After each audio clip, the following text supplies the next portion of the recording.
안녕하세요 여러분, 수익률 상승에 도움을 드리고 싶은 헬퍼입니다.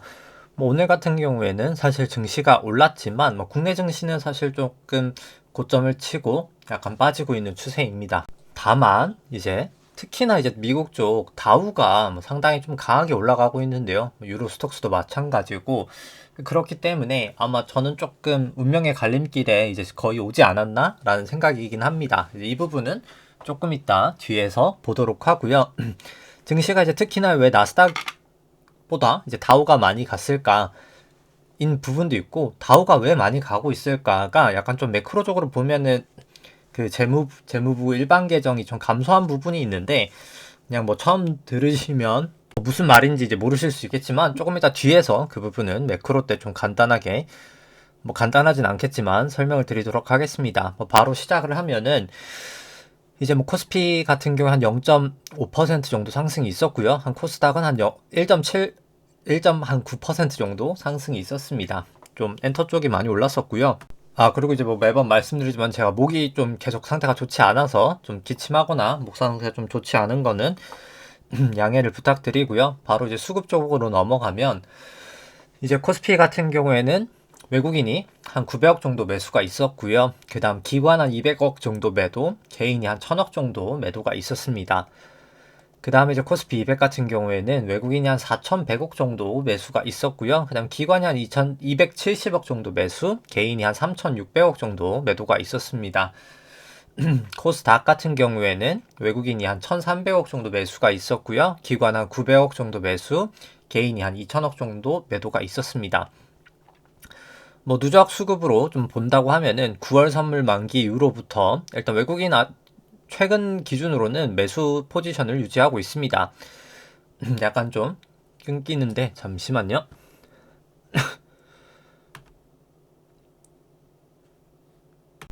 약 보시면은 한 5조 정도 매수를 하고 있는 상황이고요. 현물로. 선물로는 한 1.6조 정도 매수 포지션입니다. 근데 다만 연초 이후로는 여전히 아직까지 매도 포지션이고, 긴 추세로 봤을 때도 아직까지는 여전히 매도 포지션이어서 조심하실 필요는 있다. 저는 일단 수급상으로 생각하지만, 일단 단기적으로는 매수가 들어오고 있다. 그 정도로 보시면 될 것 같고요. 그 다음에 이제 코스닥 같은 경우에는 현물로 봤을 때 외국에 한 4천억 정도 매도, 선물도 한 2천억 정도 매도, 다 매도 포지션이고, 좀 긴 시계열로 보더라도 다 매도 포지션이고, 개인만 매수하고 있는 장이어서 저는 계속해서 그렇게 좋아 보이진 않는다. 수급은 그렇게 보여집니다. 그 다음에 이제 바로 밸류에이션 쪽 살펴보면, 파란 색깔이 이제 코스피 차트고요. 빨간 색깔이 이제 코스피 안에 있는 기대 수익률을 국고채 10년 금리로 차감을 하면 일드 갭이라고 하고요. 나누면 이제 페드 모델이라고 하는데, 이제 페드 모델이 조금 더 금리에는 민감한 모델입니다. 그냥 두 모델 다 결국 빨간 색깔인데, 그냥 높을수록 저평가고 주식이, 이제 낮을수록 주식이 고평가인데, 사실 증시가 올랐던 부분도 있지만 조금 이게 저평가로 살짝 보이는 게, 금리가 조금 더 빠르게 내려왔기 때문에 그렇습니다. 근데 그럼에도 불구하고 사실 여전히 밸류에이션은 비싸다. 금리가 좀 내려와서 살짝은 조정은 됐지만 그럼에도 여전히 비싼 밸류에이션이다 라고 보여지고요. 일드갭도 페드 모델도 마찬가지입니다. 좀 긴 시계열로 봐도 코스피 여전히 밸류에이션 부담 있어 보이고요. 그 다음에 코스닥을 보더라도 여기도 마찬가지입니다. 그 다음에 이제 미국 쪽 S&P랑 이제 코스피 같이 돼 있는 거 봐도 두 나라다 사실 밸류에이션은 이제 부담이 있는 영역이다라고 보여지고요. 미국이 이제 훨씬 더 비싸지만 결국은 저는 미국 쪽이 낙폭이 더 클 거라고 봐서 결국에는 이제 갭 메꾸기는 되리라 생각을 합니다. 그 다음에 이제 미국하고 한국 쪽 둘 다 페드 모델을 보더라도 둘 다 저는 빠질 것 같다. 결국은 증시는 밸류에이션이 너무 비싸다라고는 계속해서 사실 생각은 들고요.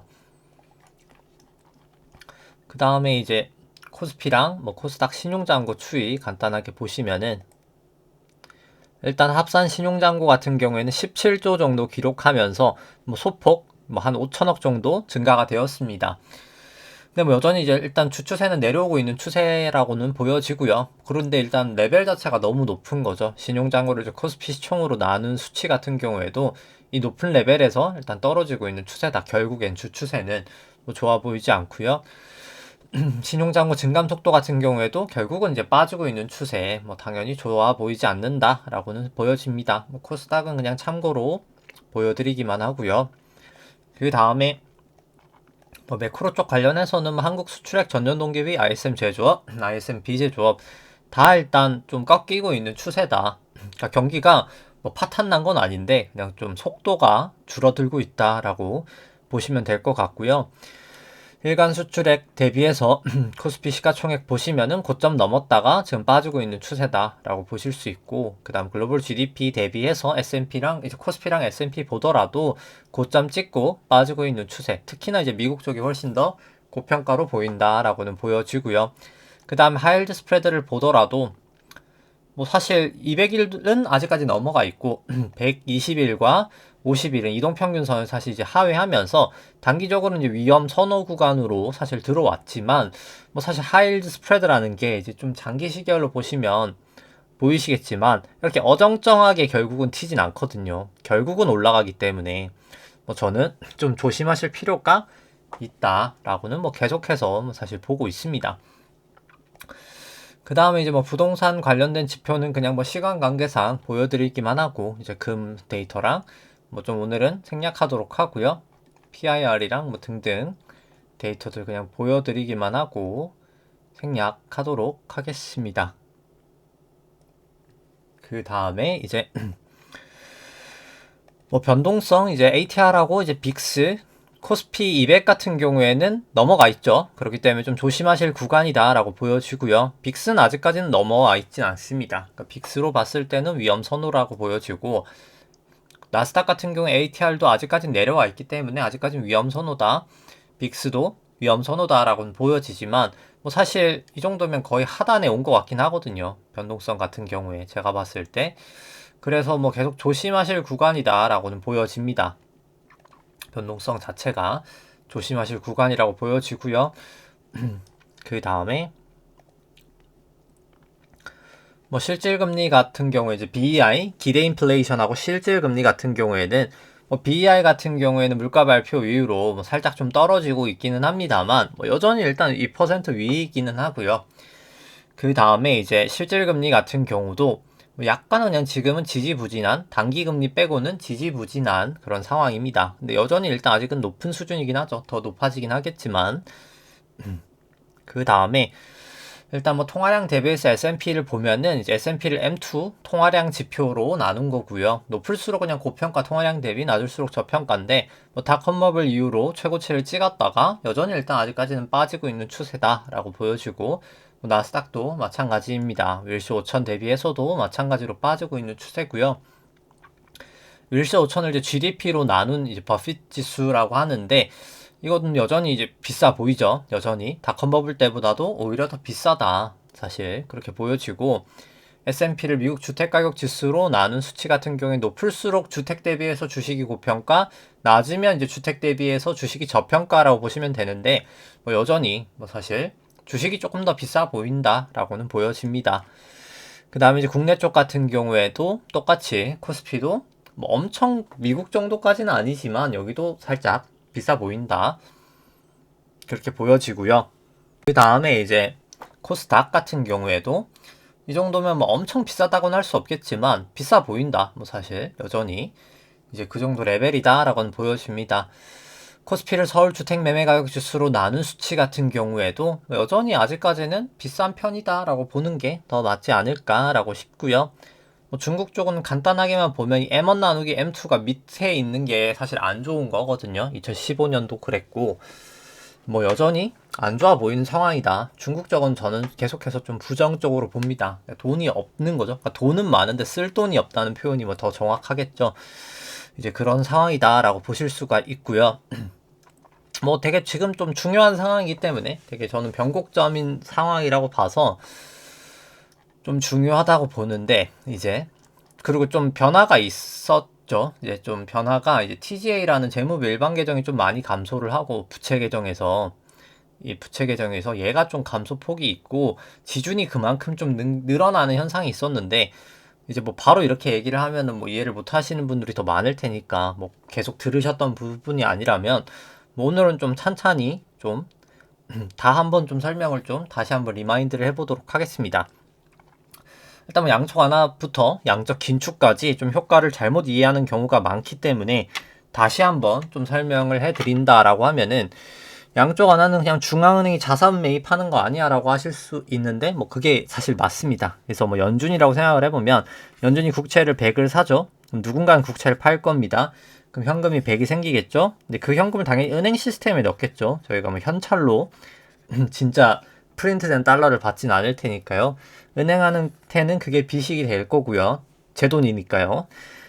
그러면 이제 현금이 100이 생길 텐데 그 현금을 결국 대출을 해줄 거냐 지급준비금으로 연준에 다시 예치를 할 거냐 이 상황인데 연방준비은행도 금리를 주거든요. 기준금리만큼. 그렇기 때문에 둘 중에 이제 하나를 선택해야 되는데 양적 완화를 할 때는 대출이 안 나가는 사이클이기 때문에 뭐 대출이 안 나가서 다시 이제 지준으로 들어갑니다. 그럼 이제 금융시장에 어떤 이펙트가 날까라고 생각해 봤을 때 실물시장에는 당연히 영향이 없죠. 전혀. 왜냐면 실물시장에 돈이 흘러간 게 전혀 없잖아요. 그래서 실물시장은 영향이 없고요. 금융시장은 은행 시스템에 돈이 많아지게 되죠. 그렇기 때문에 금융시장에 돈이 많아지게 됩니다. 그렇기 때문에 뭐 금리도 내려가고, 그러니까 채권 가격 올라가고, 주식 가격 올라가고, 부동산 올라가고, 비트코인 올라가고 하는 장이 이게 그러니까 금융시장의 물가가 이제 높아지는 인플레이션이 나타나는 거죠. 금융시장 인플레이션이 나타난다. 근데 실물시장에는 영향이 없다가 양적 완화고요. 그럼 양적 긴축 이제 된다라고 감안했을 때는 순서가 이제 자산을 그냥 뭐 매각하거나 여기가 먼저일 거라고 생각하는데 이제 그렇지가 않다는 거죠. 그러니까 순서가 결국 여기는 이제 투자를 하거나 누군가가 소비를 하는 게 먼저입니다. 제가 빚을 져서 뭐 투자를 했다고 생각을 해보죠. 소비를 하거나 100의 차입금을 질 겁니다. 현금이 100이 생기겠죠. 저한테. 그리고 이제 뭐 투자나 소비를 한다고 생각을 해보죠. 그러면 은행 입장에선 대출을 100 저한테 해줘야 되겠죠. 근데 이제 대출하려면 현금을 줘야 될 거 아니에요. 현금을 지준에서 차감을 합니다. 그러니까 빼오는 거죠. 은행에서. 연방준비은행한테 다시 돌려줘 라고 하니까 연방준비은행의 부채가 줄어들게 됩니다. 그렇게 되면 자산도 줄어들어야 되겠죠. 그래서 국채를 100을 팔게 되는 겁니다. 그러니까 이게 QT인데 그럼 이제 중요한 거는 뭐 흐름보다도 효과가 어떻게 되느냐인 거죠. 실물경제 때는 어떻게 될까요? 당연히 투자나 소비가 일어나니까 실물경제로 돈이 흘러갑니다. 금융시장에서. 그러니까 실물 물가는 올라가겠죠. 지금처럼 인플레이션이 발생하게 됩니다. 근데 이 인플레이션은 지금 인플레이션은 이 양적 긴축 QT 때문에 발생한 인플레이션은 아니에요. 지금은. 이제 그렇게 생각을 하시면 될 것 같고 그러니까 뭐 완벽하게는 아니라고 생각할 수 있는데 그러니까 지준이 떨어진 거에는 맞죠. 근데 이제 사실 자산이 줄진 않았어요. 이게 부채가 변동만 돼서 이제 조금 이따 이제 그건 부채 계정을 설명할 때 좀 얘기를 드리도록 하고요. 지금 인플레이션은 사실 지준금이 1조 달러 감소돼서 발생한 건 맞는데 부채는 줄었는데 자산은 줄지 않은 이제 그러니까 부채 지준금 계정은 줄었는데 다른 계정이 증가가 되면서 자산은 그렇게까지 많이 줄지 않은 뭐 그런 상황이다라고 보시면 됩니다. 뭐 뒷부분 얘기를 좀 들어야 이해를 하실 수 있을 것 같고 그럼 금융시장은 어떻게 될까라고 생각을 해보면 당연히 금융시장에선 지준금이 떨어지기 때문에 금융시장 유동성은 감소를 합니다. 그러다 보니까 금융시장에 이제 디플레이션이 오는 거죠. 주가가 떨어지고 금리는 높아져서 채권 가격은 떨어지고 이제 부동산 가격은 떨어지고 뭐 비트코인 가격도 떨어지는 뭐 지금과 같은 현상이 나타난다라고 보시면 되고요. 그냥 먼저 이제 요약을 해보자면 앞으로 QT할 게 많기 때문에 이 현상은 계속해서 가속화가 될 거라고 저는 생각을 합니다. 그 다음에 이제 부채 계정을 한번 보도록 하죠. 이제 보통 이제 자산 계정을 많이 보지만 실제로는 부채 계정이 중요합니다.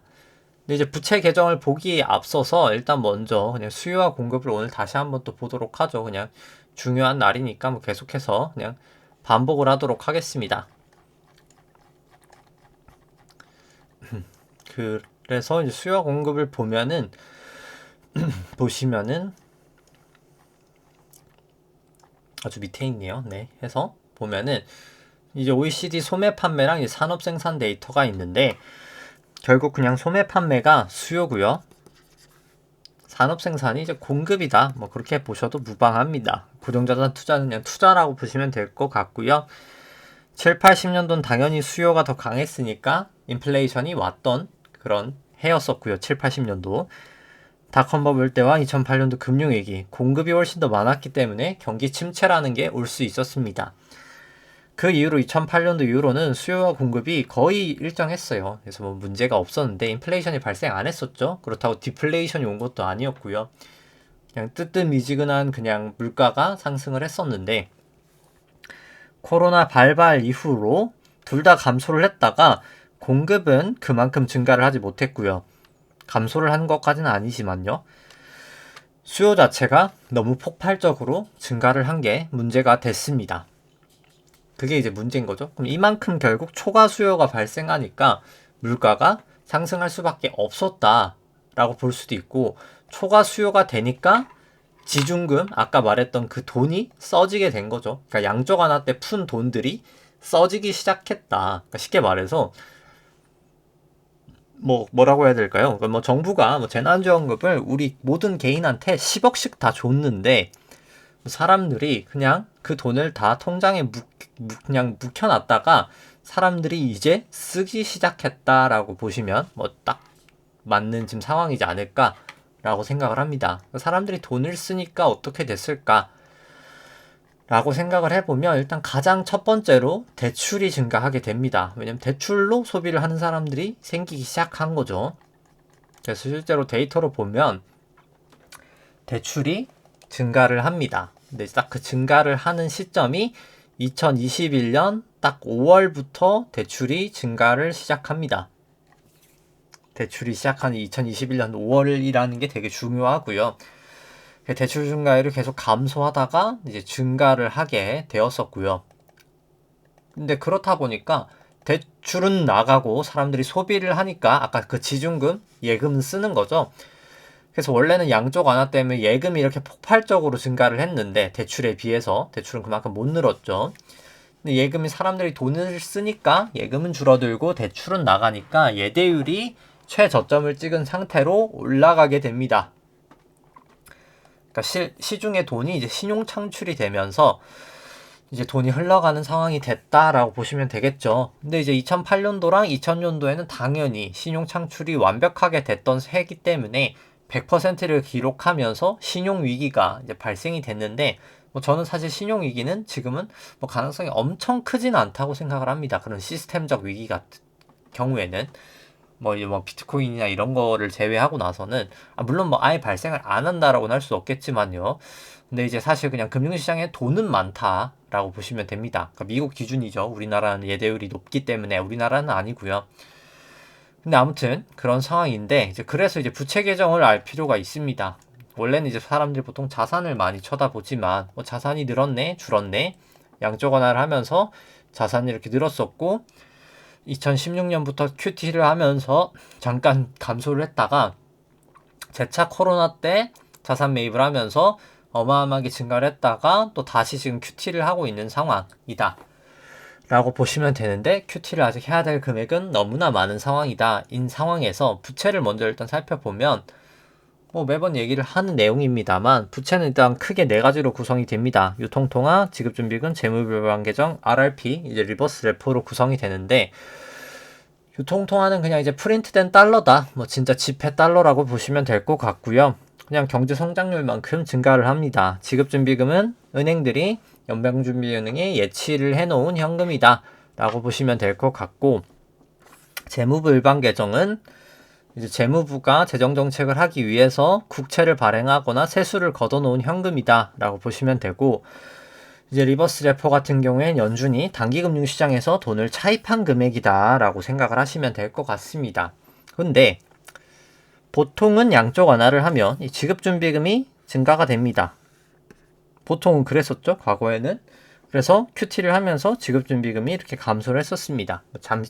잠깐이지만요. 근데 이번엔 조금 달랐었죠. 그리고 이번에 이제 좀 주가가 올랐던 부분도 이거를 좀 알면 조금 더 이제 후행적이지만 이해가 될 수 있는데, 양적은 하라면서 지준금이 는 거의 사실입니다. 근데 또 하나 는 게 있었죠. 이 재무부 일반 계정은 재정 정책을 하기 위해서 돈을 많이 풀었습니다. 이때랑은 다르게. 그래서 뭐 국채를 발행하거나 세수를 많이 걷었죠. 대부분 국채 발행이었고요. 근데 재정 정책이라는 건 이렇게 돈을 모았다가 집행을 하면서 돈을 훅 쓰는 거잖아요, 결국에. 근데 쓰니까 그 돈이 다 어디로 갈까요? 뭐 사람이든 기업이든 돈 통장으로 들어오겠죠. 그러다 보니까 이 TGA는 줄고 지주는 증가를 하게 됩니다. 근데 이제 문제가 생기죠. 2021년 5월 이때부터 제가 대출이 나가기 시작했다고 생각을 했죠. 시장 이제 대출이 나간다고 했었잖아요. 근데 대출이 나가면 은행이 현금을 줘야 되죠, 사람들한테. 근데 그 현금을 나가려면 결국 지급 준비금이 줄어야 되잖아요. 이제 그러다 보니까 지급 준비금이 감소가 됩니다. 뭐 대출이 아니더라도 사람들이 뭐 은행에 있는 현금을 소비를 한다고 쳐도 지주는 줄겠죠. 근데 지주는 이렇게 줄고, 근데 자산은 늘려야 되고 하다 보니까 뭔가를 또 내고 다른 부채 계정으로 늘려야 되겠죠. 이제 그게 역할을 했던 게 이 리버스 레포라고 보시면 될 것 같고요. 리버스 레포가 뭐 이만큼이나 이제 증가가 됐었다라고 보시면 됩니다. 원래는 그렇게 영향력이 크진 않았죠. 이때 잠깐 이제 조금 있었던 거 빼고는. 근데 이제 뭐 최근에 이제 증시가 조금 올라갔던 이유가 일단 그거 먼저 설명을 해본다라고 하면은 이 재무부 일반 계정, 그러니까 쉽게 말해서 재정 정책이 많이 집행이 됐습니다. 보시면은 지급 준비금이 늘었단 말이죠. 전주 대비해서 604억 달러가 증가가 됐어요. 그럼 왜 증가가 됐을까라고 생각을 해보면 뭐 대출이 안 나갔냐 하면 그것도 아니란 말이죠. 결국에는 이 재무부 일반 계정이 감소를 했다는 겁니다. 재무부 일반 계정이 감소를 했다는 건 뭘까요? 재정 정책을 하면서 정부가 돈을 뿌렸다는 거죠. 실물 경제 사람들한테. 그러다 보니까 사람들이 돈이 생기니까 은행이 돈을 맡긴 거죠. 그러다 보니까 금융시장 컨디션이 당연히 좋아질 수밖에 없었던 겁니다. 이건 사후로밖에 알 수가 없지만, 그래서 일단 재무부 일반 계정이 감소를 하면서 금융시장에 돈이 들어왔다라는 게 첫 번째고요. 그래도 자산은 한 3억 정도, 3억 달러 정도 감소가 되었습니다. 그러면 뭐가 줄었다는 걸까요? 결국 RRP가 줄었다는 겁니다. 그만큼. 근데 마치 그런 거죠. 근데 지금 가장 많이 나오는 게 그런 거죠. 뭐 결국 다시 뭐 증시 안 좋아지면 그냥 뭐 연준이 자산 매입 뭐 다시 하지 않겠어? 뭐 증시 안 좋아지고 경기 안 좋아지면 뭐 다들 내년도 경기 침체 와서 뭐 금리가 막 떨어지고 뭐 결국 뭐 주식은 금리가 떨어졌기 때문에 주식은 올라가고, 그 다음에 경기 침체가, 아까 쉽게 말해서 경기 침체가 와서 금리가 떨어지고, 금리가 떨어지니까 주식이 올라갈 거야 라는 의견이 많습니다. 근데 일단 저는 논리적으로 그게 틀릴 수밖에 없다라고 생각을 하는 게 이 리버스 레포 때문에 그래요. 이게 그러니까 마치 그런 거죠. 양적 완화를 여기서 더 할 수 있을까가 첫 번째고, 그 다음에 그럼 진짜 만약에 경기 침체가 온다고 쳐서, 그러니까 경기 침체는 올 수 있겠죠. 경기 침체가 와서 금리를 낮추면 어떻게 될까를 한번 이제 생각을 해보는 거죠. 금리를 낮추게 되면 이 부채 계정은 어떻게 될까라는 걸 이제 생각을 해봐야 되는데, 이 단기금융 시장을 좀 보면은 뭐 사실 저는 그럴 가능성이 많이 낮다라고 생각을 합니다. 왜냐면 그러니까 아까 RRP라는 것 자체가 지금 인위적으로 자산을 늘려놓은 거죠. 근데 결국 RRP라는 게, 그러니까 연준이 단기금융 시장에 돈을 빌리는 겁니다. 달러를 빌리는 거죠. 담보로 이제 국채를 맡기는 거예요. 그러니까 돈을 많이 빌리면 당연히 돈이 떨어지겠죠. 단기금융 시장에. 그럼 돈의 가치 이제 금리가 올라가게 됩니다. 그럼 어떻게 될까요? 돈을 계속 빌리려면 더 높은 금리를 줄 수밖에 없겠죠? 왜냐면 돈이 있는 사람들이 점점 줄어만 갈 테니까요. 이제 그러다 보니까 금리를 계속 높일 수밖에 없는 겁니다. 그러니까 이 IORB랑 SOFR, 그러니까 정확하게는 이 SOFR 금리가 RRP 금리고, 이 IORB 금리가 이제 지준금리, 지급준비금, 이제 지급준비금에 이제 불이 되는 금리다라고 보시면 되는데, 이 T빌이 3개월짜리 국고채권 금리고요. 이 EFFR은 이제 Effective Federal Fund Rate에서 은행끼리 거래하는 이 IORB 금리라고 보시면 되는데, 그러니까 중요한 건 이제 두 번째 케이스가 있었잖아요. 두 가지 케이스가 QE를 더 할 수 있을까? QE를 더 하려면 어떻게 해야 될까요? 아까 부채 계정이 있었죠? 그러니까 4개가 있었잖아요. 결국 유통통화, 지준, TGA, 재무멸방 계정, RRP인데 유통통화는 뭐 변동이 없죠. 그냥 경기 성장률만큼 증가가 되니까. 근데 경기가 안 좋아지면은 QE를 하면은 지준은 뭐 늘 수 있겠죠. 경기가 아주 박살이 나면 QE는 어느 정도는 증가가 될 수 있을 겁니다. 경기가 아주 박살이 나면요. TJ는 뭐 당연히 변화 없을 거고. 근데 중요한 거는 그만큼 일단 경기가 일단 뭐 박살이 날까에 대한 부분도 있겠고. 제가 지워버렸네요. 그러니까 QE를 하면 아까 제가 다시 써야 되겠네요. 지워버려서 이게 유통통화, 그 다음 지준, 이 TGA, 그 다음 이제 RRP인데 결국 뭐 자산을 늘리려면 부채가 이렇게 중에 뭐가 늘려야 되잖아요. 근데 얘네는 뭐 고정값이라고 치면은 뭐 지준은 약간 늘 수가 있을 텐데 뭐 결국 QE를 한다는 것 자체가 이제 금리를 뭐 내리겠다 이 말이잖아요. 금리를 내리면 어떻게 될까요? 이 RRP가 정말 급속도로 빠질 겁니다. 이 지준이 늘어나는 양보다요. 그러니까 왜냐면 RRP는 왜 왔죠? 이제 RRP는 왜 증가가 될 수 있었을까요? 연준이 이렇게 기준금리를 높이면서 이 SFR 금리를 높게 줬기 때문에 RRP가 2조 달러가 넘게 증가가 될 수 있었던 겁니다. 그러니까 쉽게 말해서 RRP는 단기금리에 연동이 되기 때문에 그러니까 단기금리를 높게 줬기 때문에 RRP가 높게 유지가 될 수 있었던 거죠. 근데 그러니까 금리를 낮추거나 QE를 다시 해버린다라고 하면 어떻게 될까요? RRP의 돈은 다 빠져나갈 겁니다. 그러니까 다 빠져나가고 어디로 갈까요? 당연히 이제 실물 경제로 흘러가겠죠. 뭐 금융시장의 다른 곳으로 흘러가겠죠. 근데 중요한 거는 그럼 증시 좋은 거 아닌가요? 라고 생각하실 수 있지만 RRP가 내려간다는 말은 무엇일까요? 결국 QT가 엄청나게 가속화가 된다는 거예요. QE를 하려고 했는데 사실은 QT가 돼버리는 거예요. 그러니까 지준 늘어나는 속도보다 이 RRP 2조 달러가 넘게 확 빠져버릴 테니까요. 그러면 어떻게 될까? 라고 했을 때 아까 똑같은 거죠. 실물 경제엔 돈이 풀리고 금융시장에 있는 돈은 빠져버리게 되니까 나는 경기가 침체돼서 경기를 살리려고 금리를 낮추고 싶었는데 사실 실물 물가가 올라가니까 금리는 다시 더 높여야 되는 겁니다. 왜냐면 물가가 높아지게 될 수밖에 없을 테니까요. 실물 경제에 돈이 풀려버리니까요. 이제 뭐 그런 상황이 나타날 수밖에 전 없기 때문에 금리 인하는 사실 할 수가 없다. 그러니까 할 수 있겠죠. 하면은 이제 물가는 높아질 수밖에 없다라고 생각을 합니다. 당연히 뭐 금리를 못 낮추진 않죠. 낮추면 대신 이제 반대급부로 물가가 높아질 거다. RRP가 줄어들기 때문이죠. 급속도로. 이제 그렇게 보시면 되고 이제 그거에 대한 어떻게 보면 이제 그 영향에 대한 그 양 자체를 이제 이걸로 한번 보신다라고 하면은 아까 지준이 한 1조 달러 정도 감소를 했거든요. 지준이 보시면은 이 지준 나누기 GDP가 한 이 정도 감소를 했는데 그러니까 지금의 물가 상승은 이 지준이 감소한 영향이 가장 큽니다. 그러니까 이게 감소가 되니까 초과 수요가 발생했고요. 이게 감소가 되니까 실물 경제로 돈이 흘러가고 금융시장에 돈이 빠지니까 어느 정도 이제 금융시장에 영향이 많이 컸던 겁니다. 실물 물가도 올라갔고요. 근데 중요한 거는 지준금은 이만큼 더 빠질 룸은 남아 있고요. 전에 저점에 비해서 지준금뿐만 아니라 이 총 자산 자체 GDP는 이만큼이나 빠져야 될 룸 자체가 있는 겁니다.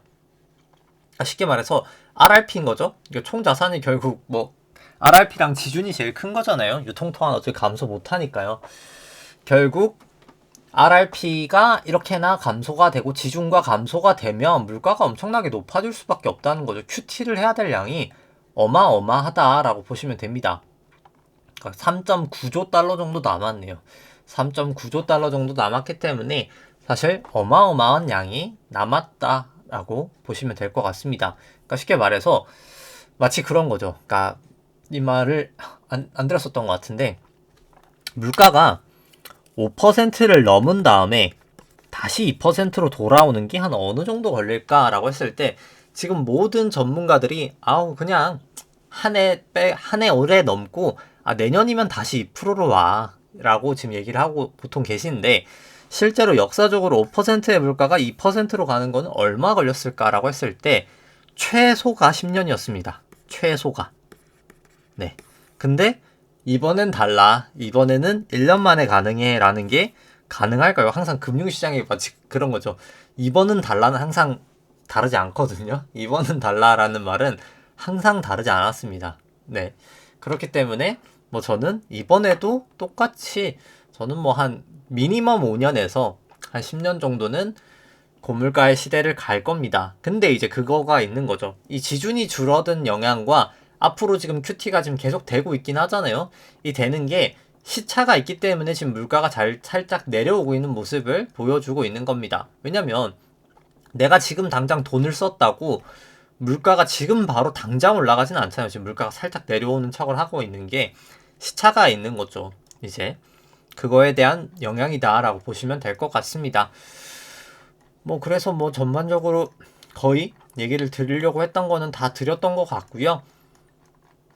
그리고 이제 뭐 미국채 장단기 스프레드를 뭐 오랜만에 정말 오랜만에 보는데 오랜만에 본다라고 했을 때도 장단기 스프레드가 이제 이렇게 역전됐다는 것 자체는 결국 금융시장이 뭐 경기 침체를 보고 있는 거죠. 금융시장이 경기 침체를 보고 있는 겁니다. 왜냐면 2년 금리 대비보다 10년 금리가 더 낮다는 거고 결국 단기적으로는 지금 기준금리 인상을 하겠지만 결과론적으로는 장기적인 경기는 점점 안 좋아질 거다라는 걸 내포를 하고 있다는 건데 뭐 사실 그게 단기 금리를 올리는 그 시점들은 다 그렇습니다. 그러니까 이렇게 급격하게 올리는 시점들은 근데 중요한 건 이렇게 장단기가 안 좋을 때 끝이 항상 좋지를 못했어요. 이때도 주가 급락, 이때도 주가 급락. 그렇기 때문에 뭐 지금 물론 이제 주가가 많이 빠져 있는 상황이지만 뭐 저는 사실 이제 시작이다 오히려 그러니까 후반전 정도는 이제부터 시작한다라고 생각을 하고요. 뭐 그냥 데이터를 제가 하나 뭐 추가했던 게 있는데 이제 PC이고요. 개인 소비 지출인데 파란 색깔은 이제 그냥 PC이고 이제 빨간 색깔은 이제 실제 이제 인플레이션을 감안한 PC입니다. 왜냐면 보통은 이제 물가를 안 감았어도 되는데 이번에 물가가 하도 올랐기 때문에 그러니까 이만큼보다 높게 온 것처럼 보이지만 사실 그냥 물가를 감안했을 때 실제 소비는 뭐 꾸준하게 유지가 되고 있다라고 보시면 될 것 같습니다. 그러니까 이게 높은 물가를 지금 만들고 있는 주범이다라고 보시면 될 것 같고 그 주범들이 여전히나 너무나 많다라는 거죠. 이 지중금이랑 이 RRP에 너무나 돈들이 많이 쌓여 있다. 이 돈들이 결국에는 금융시장에서 실물 경제로 흘러나갈 때 인플레이션인 발생이 될 거다라고 이렇게 보시면 될 것 같습니다. 이제 그 다음에 이제 매크로 쪽을 넘어서 이제 차트를 보도록 하죠. 이제 뭐 국내 쪽은 간단히 그냥 전에 거는 빠르게 보도록 하죠. 이제 여기가 이제 5파 고점을 치고 나서 엘리어트 파동상 국내 쪽은 A파, B파, C파가 여기까지 나왔다라고 보고요. 그 다음에 이제 내려가고 있는 지금 파동 자체가 여기부터 해서 C에 1파, 2파, 3, 4, 5가 저는 나올 거다라고는 생각을 하는데 국내는 그만큼 근데 이제 여기가 파동이 깔끔하진 않습니다. 솔직히 미국보다는 저는 확률은 낮다라고는 보여지고요. 그러니까 정확도가 지금 파동이 딱 정확하냐라고 했을 때 근데 뭐 보조 지표로 봤을 때도 뭐 MACD 매도 시그널 나오고 뭐 RSI도 70을 넘었다가 하회를 하고 있는 상황이라 지금 여기 이제 120일 이동평균에서 살짝 지지를 보이긴 했지만 다시 이제 하회만 하면 내려갈 확률이 저는 더 높지 않나? 라고는 개인적으로 생각을 하고요. 뭐 주봉으로 보더라도 그러니까 주구봉으로 봤을 때는 여기 이제 52동평균선에서 일단 지지를 보였었고 3주봉으로 봤을 때는 120일에서 지금 좀 지지를 보이고 있고 주봉으로 봤을 때는 여기 기준선에서 지지를 이제 보이느냐 마느냐 결국 무너지냐 마느냐가 중요할 것 같고 또 주봉 4월은 딱 26주 변화일이죠. 이제 그렇기 때문에 뭐 저는 추세 전환할 가능성이 저는 높지 않나라고는 생각을 합니다.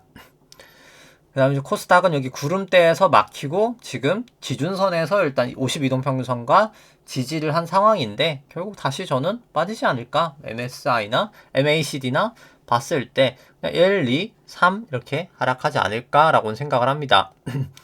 그 다음에 이제 주봉으로 미국 쪽 살펴본다라고 하면은 미국 쪽 같은 경우 여기 이제 2008년도 금융위기 저점부터 해서 1파, 2파, 3회1, 3회2, 3회3, 3회3, 3회5로 3파 여기가 이제 4파, 여기가 이제 5파 고점을 찍었다라고 보고요. 그 다음에 이제 A, B, C로 저는 크게 하락을 하리라 봅니다.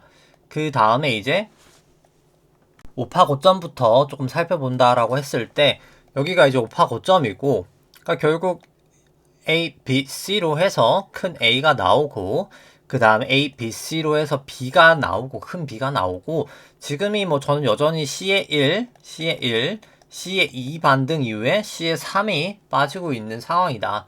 빠질 상황이다 라고 생각을 합니다. C의 1은 당연히 이제 5파로 구성이 됐기 때문에 1, 2, 3, 4, 5로 구성이 됐고, 그러니까 뭐 S&P도 여기까지 뭐 조금 더 올라갈 가능성이 아예 없는 건 아닙니다. 왜냐면 여기 밑으로만 내려가면 되거든요. 이게 여기만 넘지 않으면 돼서 4,325만 넘지 않으면 되기 때문에 CA 3에, 그러니까 CA 2가 뭐 더 갈 확률도 있기는 한데, 뭐 다우 자체가 보시면 뭐 다우가 지금 뭐 너물랑 말랑 하거든요. 그러니까 다우가 넘어가면 모든 게 지금 이상해지는 상황인데, 뭐 다우가 넘지 않는 이상 뭐 저는 내려갈 확률이 더 높지 않나, 지금 파동으로 봤을 때, 모양새로 봤을 때 일단 그렇게 생각을 합니다. 그리고 좀 신기한 게 있다라고 하면은, 이거는 이제 뭐 일목균형표 시간론으로 보는 건데, 2008년도 거를 한번 보면은 2008년도가 이제 이거는 뭐 제 일목균형표 하시는 그 이동웅 선생님 거기서 이제 본 건데, 딱 여기 24주죠. 24주고 여기가 41주, 그리고 여기 이제 반등하던 파동이 10주였고요. 여기서 여기까지 반등하던 파동이 5주였습니다. 24주, 42주, 뭐 이건 일목균형표 수치랑 뭐 2주 차이죠. 26주가 그 시간론이니까, 변화일이니까 42도 그렇고 하루 정도씩 차이가 나고, 이거 9주니까 9주도 하루 차이 나고, 아무튼 24, 41, 15죠. 한번. 근데 지금 거를 한번 살펴 볼까요? 지금 저 고점 때부터 여기까지 24주 똑같죠? 24주 똑같고, 여기는 몇 주죠? 41주 똑같죠? 그 다음에 여기 반등이 10주 똑같죠? 그 다음에 여기까지의 반등이 여기까지였다고 치면 한 주, 지금 6주니까 한 주 딱 차이가 납니다. 근데 다시 한번 돌아가 볼까요? 이게 지금 한 주 딱 차이가 나죠? 그 다음에 이제 5주 뒤에 무슨 일이 벌어졌을까요? 여기도 A, B, 그 다음에 C의 1, C의 2, C의 3, C의 4, C의 5 하락이 이렇게 나타났던 겁니다. 그래서 저는 지금이 딱 여기라고 봐요. 지금 증시가 여기다. 앞으로 나갈 길은 C의 3, C의 4, C의 5, 저는 이렇게까지 떨어지리라 생각을 합니다.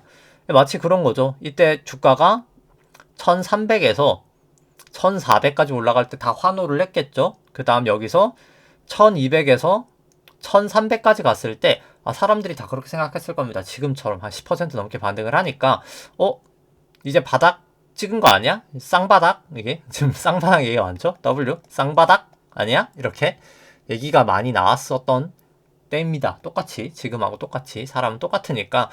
근데 결론은 더 빠졌다. 그래서 뭐 딱 뭐 이 수치가 뭐 딱 한 주 빼고 다 똑같아서 뿐만 아니라 이게 일목균형표의 이제 시간론에 있는 수치기도 하고, 그냥 매크로로 봐도 그렇고 파동으로 봐도 그렇고, 저는 이제 C의 3이 이렇게 나올 확률이다, 차례다 라고 이렇게 생각을 합니다. C의 5까지 해서 빠질 거라고 보고, 뭐 그냥 계산치로 본다면 뭐 S&P는 뭐 저는 C의 3이 한 2700 정도? 많이 빠지죠 이게. 와르르니까 여기까지 빠진다 라고는 일반적인 확률로 생각을 합니다. 그러니까 이렇게 가겠죠. 약간 이런 식으로, 한 이런 느낌으로 해서 저는 하락을 하지 않을까 라고 일단 지금 보고 있습니다. 뭐 나스닥은 뭐 다 똑같기 때문에 뭐 설명 생략하도록 하고요. 나스닥은 딱 120 이동평균선에서 좀 저항을 받았던 모양새였었습니다. 뭐 다우가 근데 중요한 건 여기 이제 넘냐 마냐가 상당히 좀 중요해졌다 라고 보고, 뭐 저는 못 넘을 가능성이 높다라고는 봅니다. 그리고 뭐 오늘 아까 설명을 안 드렸었는데, 오늘 그거거든요. 그 의사록 발표가 되는 날이에요. 이제 FOMC 의사록 발표가 있는 날인데, 그냥 오늘 것만 보면은 이제 뭐 세인트 루이스 완전 매파죠. 여기 블러드 이분. 뭐 이분 4시 45분에 있고, 뭐 그거보다 중요한 게 여기는 안 나와 있네요. 4시에, 그러니까 한국 시간으로 4시에 이제 FOMC 이제 11월 거 의사록이 있는데 뭐 저는 이제 그거 나오면서 좀 하락을 하지 않을까라고는 보고 있습니다. 뭐 비트코인 같은 경우에도 좀 비트코인은 사실 파동이 좀 애매해진 부분이 있긴 합니다. 뭐 저는 이게 A, B, C여서 A, B 그 다음에 이제 여기 지금 이제 C라는 파동에는 뭐 크게는 문제가 없다고 보는데 그 내려가는 파동 모양 자체가 좀 문제가 있다고 봐요. 문제가 있다기보다 좀 모양이 조금 애매하다. 그래서 이게 1, 2, 그 다음에 이제 이게 그냥 2가 이렇게 가고 3에 1, 3에 2 정도지 않을까? 라고 보는데 일단 그래서 위치가 좀 다르긴 하죠. 그래서 이게 뭐 딱 확실하다라고 말하기는 어렵겠지만 일단 뭐 코인도 비슷한 모양새긴 하다. 근데 조금 더 빨라 보이긴 한다. 저는 이제 그 정도 느낌이고요. 코스피 안에 있는 내재 변동성 V코스피는 뭐 증시가 이제 계속 반등하니까 사람들이 이제는 진짜 반등인가? 라고 하면서 변동성은 많이 감소를 했습니다. 근데 항상 뭐 많이 감소를 할 때 결국은 또 다시 반등할 때가 오는 거죠. 모두가 포기를 했을 때. 뭐 주봉상으로 봤을 때도 뭐 이제 거의 슬슬 여기도 과매도 구간이다 라고는 보여집니다. 사실 뭐 빅스로 봐도 과매도 구간까지는 왔다라고 보여지고요. 뭐 주봉으로 봐도 여기도 122동 평선에서 좀 하회를 했지만 뭐 이 정도면은 뭐 거의 반등할 만한 추세까지 저는 왔다라고 사실 생각을 합니다. 이 정도면 거의 다 왔다. 이제 그렇게 보여지고요. 그 다음 필라델피아 반도체 지수는 사실 여기서 갭을 딱 뭐 꼬리 때문에 완벽한 갭은 아니지만 딱 아일랜드 갭이라고 하는데 뭐 꼬리 때문에 완벽한 아일랜드 갭은 아닙니다만 뭐 사실 상당히 천정에 많이 나오는 패턴이다 라고 보여지고 뭐 결과론적으로 저는 이렇게 빠지지 않을까 라고는 생각을 합니다.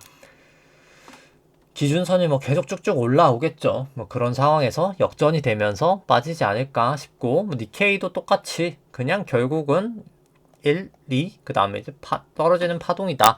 아니면 여기 이제 뭐 1, 2, 3에 1, 3에 2, 뭐 3에 3이든 비트코인이랑 똑같은 파동이든 뭐 어떤 파동인지 모르겠지만 결국 지금 그냥 쐐기 파동으로 가고 있고 결국은 빠질 수밖에 없다라고는 봅니다. 상승 파동의 모양은 뭐 계속해서 아니다라고는 보여지고요.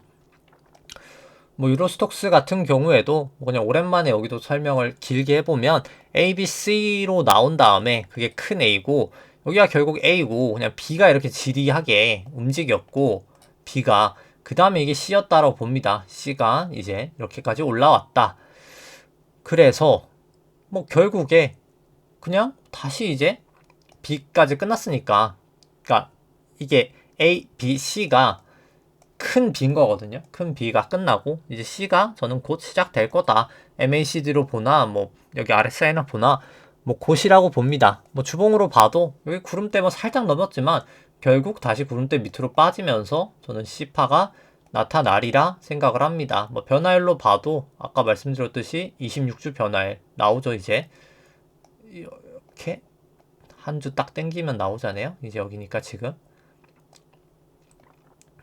알고 그냥 뭐 땡겨줬다고 생각을 하고 26주거든요. 이 2주 더하면 26주 변화일 나왔다라고 보여지고 그 다음에 이제 뭐 항생도 뭐 결국 여기 구름대에서 막힌 다음에 내려가지 않을까라고 보여지고 상해종합도 구름대에서 막힌 이후에 결국 전환선 밑으로 뚫리면서 하락하지 않을까 생각을 합니다. 뭐 달러 인덱스 같은 경우에는 이제 MAC도 그렇고 RSI도 그렇고 과매도 구간에서 다시 좀 리바운드 할 수 있지 않을까라는 생각이고요.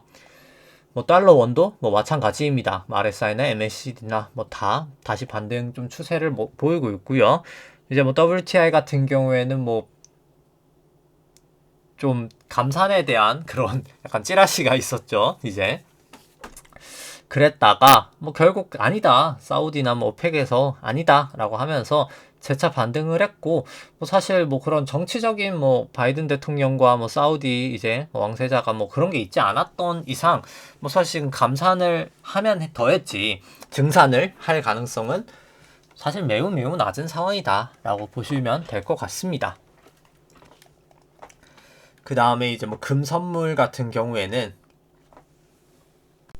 네, 이제 떴네요. 이제 금 선물 같은 경우에는 일단 여기 122동 평균선에서 좀 지지를 보이고 있지만 뭐 RSI나 MACD로 봤을 때 결국 기술적 반등 이후에 저는 떨어지는 파동일 가능성이 높지 않을까. 뭐 여전히 일단 뭐 그렇게 보고 있고요. 그 다음에 이제 국고채 10년은 여기 이제 구름대 부근에서 다시 뭐 재차 반등을 하느냐, 구름대 밑으로 떨어지면서 추세적인 하락을 하느냐라고 봅니다. 근데 뭐 사실 국채 금리는 저는 좀 애매하다고 봅니다. 그러니까 파동상 증시는 빠질 것 같은데 이게 금리는 빠지면서 그냥 이제 크레딧 스프레드, 회사채 이제 신용 위험만 높아지는 상황이 나타날 수도 있지 않을까라고 해서 뭐 금리는 전 양방향 다 사실 가능하다. 이건 좀 사후적으로 뚫리는지 안 뚫리는지를 좀 봐야 된다. 뭐 미국도 마찬가지고요. 미국은 여기 구름대 상단에 있는데 뭐 둘 다 그렇게 좀 봐야 된다라고 생각을 하고요. 뭐 키스콜딩스가 요즘에 좀 철강 섹터가 좀 잘 가면서 뭐 200일 이동평균선까지 좀 잘 넘어서 올라가 있는 상황입니다. 오히려 뭐 이제 거래량이 적은 것 자체가 사실 상승 탄력이 있을 때는 뭐 더 가는 모양새인데 일단 뭐 제가 봤을 때는 뭐 저는 뭐 개인적으로 좀 사실 결국 추세적인 증시의 하락을 보기 때문에 뭐 더 빠지지 않을까라고는 개인적으로 보고 있긴 하지만 여기 120 이동평균선도 지나가고 있고요. 뭐 결과론적으로 지금 기준선까지는 다 깼지만 뭐 다시 저는 뭐 개인적으로 여기 뺐다가 올라갈 때 사는 게 더 안전하지 않을까? 뭐 저는 적어도 이 120 이동평균선 좀 뚫리고 사는 게 뭐 사실 저는 더 맞다라고 보고요. 일단 뭐 그럼에도 불구하고 밸류에이션은 뭐 항상 뭐 문제는 전혀 없는 회사지만 뭐 결국은 여기는 뭐 사실 결국 대주주가 뭐 사실 그 주주 환원 정책을 해줘야 되는데 뭐 저는 굳이 여기가 이제 지금 증시 방향성이 뭐 지금 잠깐 일시적인 반등인 상황에서 하기보다는 빠지고 나서 움직일 가능성이 뭐 더 크지 않을까라고는 뭐 지금은 생각을 하고 있습니다. 26일 변화일이 또 와서 기준선이 빠지는 구간이기도 하고요. 그 다음에 이제 뭐 현대해상 같은 경우에도 뭐 금리가 많이 빠지니까 주가가 빠졌었고요. 이제 그 부분이 일단 가장 큰 상황이고 그 다음에 이제 뭐 상대가치 평가로 봤을 때 일단 전에 비해선 주가가 많이 올라갔지만 그럼에도 불구하고 상대적으로 이 정도면 금리는 상당히 높은 편이고요. 기대 수익률 자체는. 근데 여기도 금리를 조정하니까 비싸다. 현대해상도. 근데 사실 다른 종목들에 비해선 전 좋은 종목이다라고는 생각을 하고요.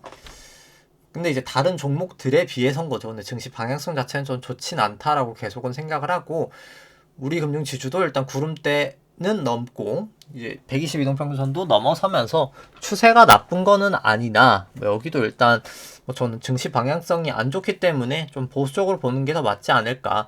그리고 금리가 아직까지 봤을 때는 고평가는 고평가다. 상대적으로는 낮지만 고평가다라고 보여집니다.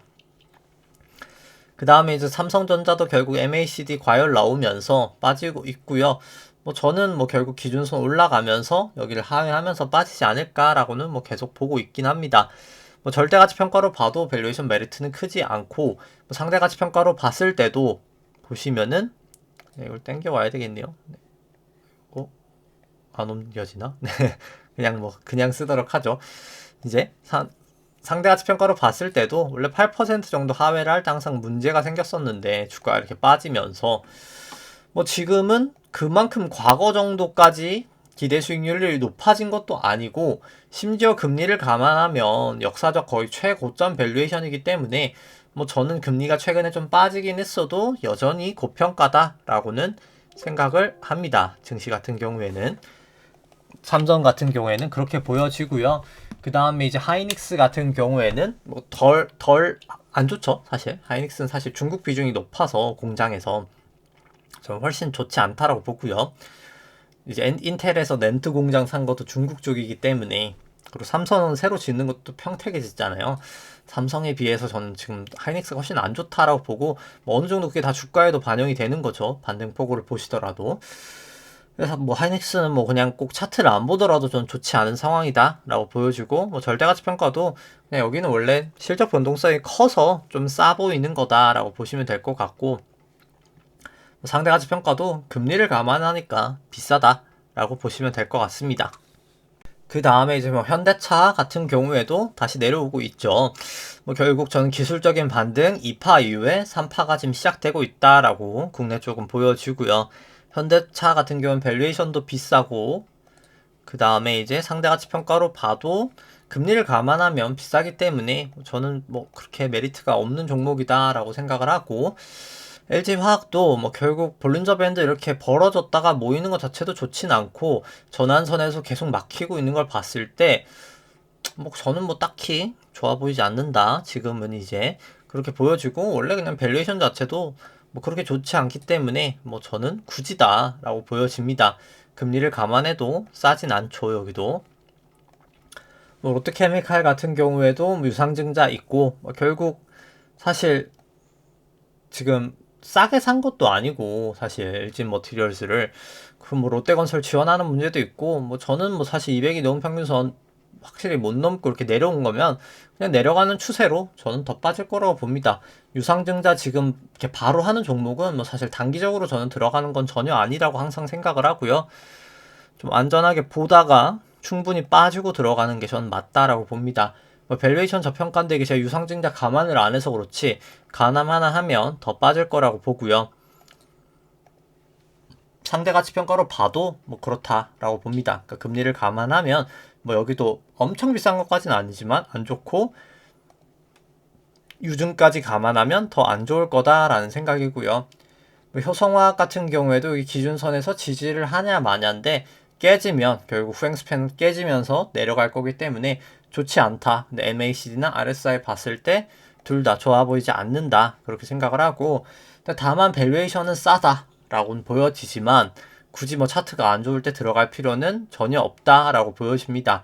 뭐 여기 이제 PBR이 좀 많이 올라갔죠. 그 부분 때문에 이제 ROE를 좀 수정을 해야 되는데 이제 지금 그걸 못 해가지고 좀 더 낮게 나오긴 하는데 뭐 이 정도로 사실 갑자기 고평가가 된 건 아니고요. 그 다음에 이제 GS 같은 경우에는 일단 기준선 부근에서 잘 지지를 하고 있긴 합니다. 그래서 뭐 상대적으로는 뭐 계속 낮긴 한 거죠. 제가 제일 그냥 개중 괜찮은 게 전 GS라고 계속 얘기는 드리고 있는데 일단 뭐 절대가치 평가로도 이 정도면 충분히 저렴하고 상대가치 평가로 봐도 충분히 저렴하다. 여기는 금리를 감안해도 사실 싸다라고는 생각을 하는데 근데 일단 뭐 증시가 빠질 때 혼자 버틸 수 있을까? 뭐 이 정도긴 한데 일단 뭐 추세가 나쁘진 않다. 뭐 저는 그 정도로 보여지고 KT도 뭐 아주 나쁜 건 아니지만 저는 좀 여기는 빠질 수 있다. 근데 이제 확실하게 보면 기준선 하회하고 구름대 밑으로 내려오면 확실하게 매도를 하는 게 맞다라고는 보여지고 절대가치 평가로도 GS만큼은 아니지만 저평가되어 있고 상대가치 평가로 봤을 때도 KT 같은 경우에 림 모델인 거 감안을 했을 때 그러니까 장치 산업은 림은 그렇게 잘 맞진 않거든요. 뭐 그런 걸 감안했을 때 이 정도면은 양호하다. 근데 금리를 또 감안하면 뭐 비싸긴 하다. 뭐 지금 모든 종목이 다 그렇다라고 보실 수 있고 DLNC도 일단 구름대를 넘기는 했는데 뭐 증시의 방향성도 있고 뭐 저는 그냥 기술적 반등의 확률이 아직은 더 높지 않을까라고는 뭐 사실 보고 있습니다. 이제 뭐 근데 이제 절대가치 평가는 충분히 저렴한 주식이다라는 생각은 뭐 변함이 없고요. 상대가치 평가도 이 정도면 저평가지만 일단 금리를 또 감안하니까 뭐 엄청까지는 아니다라고 보여지고 그 다음에 이제 카카오 같은 경우에도 기준선에서 반등은 했지만 뭐 결과론적으로 기술적 반등 이후에 저는 더 하락하지 않을까라고 보여집니다. 뭐 밸류에이션으로 봐도 그렇고요. 그렇게 좋진 않고요. 카카오 같은 경우에 상대가치 평가로 봤을 때도 금리를 감안하니까 뭐 여전히 비싸다. 사실 여전히 저는 조심하셔야 될 구간이다라고는 뭐 계속 생각을 합니다. 네이버 같은 경우에 52동평균선에서 딱 부딪히고 있는데 계속 MACD 과열 나오고 결국 구름대 하회하고 기준선 하회하면서 뭐 저는 빠지지 않을까라고 보고 있습니다. 네이버 계속 좋지 않게 보고 있고요. 뭐 기대 수익률도 금리 감안하면 뭐 여전히 비싸다라고 생각은 들고 뭐 셀트리온도 뭐 여기는 더 안 좋죠. 여기 구름대 깨지고 200이동평균선 깨지면 확실히 내려가는 추세가 나타날 것 같다 이고 절대가치 평가로도 고평가고 상대가치 평가로 보더라도 뭐 사실 금리를 감안하니까 여전히 여기도 좋지 않다인 상황이고요. 그 다음에 이제 삼성 바이오로직스 같은 경우에는 뭐 추세가 전보단 나쁘지 않지만 이것도 결국 그냥 1, 2, 3이 빠지지 않을까라고는 뭐 보여집니다. 근데 여기는 뭐 절대가치 평가로도 고평가고 여기도 상대가치 평가로도 여전히 고평가다라고 금리를 감안하면 그렇게 보여지고요. 그 다음에 이제 NC소프트 같은 경우에도 일단 MACD 괌에도 나오고 이제 과매수 나오고 그다음 RSI도 나왔기 때문에 뭐 저는 이게 기준선 아니 전환선만 깨지면 뭐 조심하셔야 된다라고 생각을 합니다. 그다음에 NC소프트 절대가치평가도 고평가고 상대가치평가도 여전히 뭐 금리 감안하면 좋지 않다. 이제 뭐 그렇게 보여지고요. 그다음에 이제 포스코홀딩스 뭐 철강 쪽이 요즘에 계속 좋죠. 좋기는 주가가. 근데 뭐 여기도 그냥 기술적 반등이지 않을까라고는 보는데 여기도 RSI나 MACD나 RSI나 뭐 다 너무 좀 과매수 구간이긴 하고요. 근데 적어도 여기는 밸류에이션이라도 메리트는 있다. 뭐 사실 포스코는 그렇게 보여지고 상대가치 평가도 이 정도면 나쁜 건 아니다. 사실 금리를 감안해도 이제 그 정도로 보여지긴 합니다. LG전자 같은 경우에도 결국 구름대를 잠깐 넘었다가 다시 구름대 안으로 넘어왔고요. 120일 저항도 받으면서 그래서 막 MACD나 RSI도 그렇고 뭐 좋아 보이진 않는다. 그 다음에 이제 절대가치 평가로는 그래도 이 정도면 메리트는 있는 건 사실이고 뭐 상대가치 평가를 봐도 이 정도면 뭐 나쁘진 않은 구간이다. 괜찮은 편이다. 라고는 보여지고요. 그 다음에 이제 뭐 제일제당 살펴보면은 제일제당 같은 경우에도 120, 여기 200일에서 걸려 있는데 여기를 밑으로 뚫느냐 마느냐가 뭐 제일 중요하리라 생각을 하고요. 그 다음에 절대가치 평가로도 나쁘진 않다라고 보여집니다. 그 다음에 이제 상대가치 평가로 봤을 때도 이 정도면 뭐 아주 나쁜 건 아닌데 그렇다고 뭐 엄청 싼 것도 아닌 그 정도 느낌이다 라고 보실 수 있고요. 그 다음에 이제 한국 기업 평가를 봤을 때도 120에서 걸렸죠. 그래서 저는 그냥 기술적 반등이지 않았을까. 모든 종목들이 뭐 일단 다 그렇게 봅니다. 여기도 절대가치 평가로는 뭐 메리트는 없고요. 상대가치 평가로 봤을 때도 금리를 감안하니까 좋지 않더라. 다올 같은 경우에도 PF 때문에 워낙 지금 많이 하락을 해서 싸긴 싸지만 굳이 아직까지 떨어지는 칼날 잡을 필요는 없고 한투도 마찬가지다. 싸지긴 해서 단기 반등은 보였지만 단기 반등은 단기 반등 뿐이다. 아직까지는 저는 좀 그렇게 보고 있고요. 뭐 다올도 단기 반등 정도지 않았을까? 26일 변화일 딱 오기도 했고요. 그 다음에 한국금융지주도 뭐 마찬가지다. 여기 120일에서 걸리고 빠지지 않을까라고는 보고 있습니다. 애플 같은 경우가 뭐 살짝 대형주 중에 조금 애매한데 이게 A, B, C로 A가 나오고 B가 나오고 지금 C의 1인데 여기가 이제 그럼 C의 2인데 여기가 그럼 C의 3의 1이 이미 시작하고 3의 2, 3의 3이 오는 게 아닌가 해서 좀 지수보다 저는 좀 빠른 파동인가? 라고 생각을 합니다. 아니면 이게 A, B, C로 C의 2가 뭐 여기까지 올 수도 있긴 하겠고요. 뭐 둘 다 가능은 합니다만 일단 어찌됐던 간에 결국은 좀 길게 봐서는 하락 추세다 라고는 보여집니다. 뭐 테슬라 같은 경우에도 뭐 똑같은 거죠. 뭐 테슬라 같은 경우에도 조금 위치가 살짝 다르긴 하지만 A, B, C, B 그 다음에 C의 1이 이제 여기는 어디까지일까가 좀 애매하긴 한데 결국 뭐 C의 1, C의 2, C의 3의 1이든 어찌됐든 간에 C에 내려가는 파동 중에 지금 어딘가다라고 테슬라도 보여지고요. 뭐 아마존도 뭐 마찬가지로 아마존도 똑같이 A, B, C인데 여기는 이제 C의 1, C의 2, 그 다음 C의 3의 1, 3의 2, 3의 3이지 않을까? 일단 뭐 그렇게 보는데 이게 1, 2, 3, 4, 5로 해서 그냥 1 다음에 2 다음에 3일 수도 있고 뭐 사실 뭐 지수에 비해서 개별 종목은 뭐 딱 파동이 100% 맞는 건 아니긴 하지만 뭐 일단 어찌됐든 간에 중기적인 파동은 뭐 내려가는 파동이지 않을까라고는 보여집니다. 다 기준선도 여긴 좀 내려올 수 있는 라인이기도 하고요. 그리고 게임스탑도 뭐 여전히 일단 구름대 밑에 있기 때문에 뭐 저는 계속해서 모든 증시에 대해서는 종목들에 대해서 좀 조심하실 필요가 뭐 계속 있다라고 보여집니다. 뭐 단기적으로 좀 반등을 해서 진짜 이제 바닥을 찍고 올라가는 거 아니야? 라고 생각을 하실 수도 있고 실제로 뭐 아예 그럴 확률이 제로라고 볼 수는 없겠지만 뭐 저는 뭐 밸류에이션을 보나 매크로로 보나 뭐 차트로 보나 뭐 계속 저는 좀 위험해 보인다라고 생각을 합니다.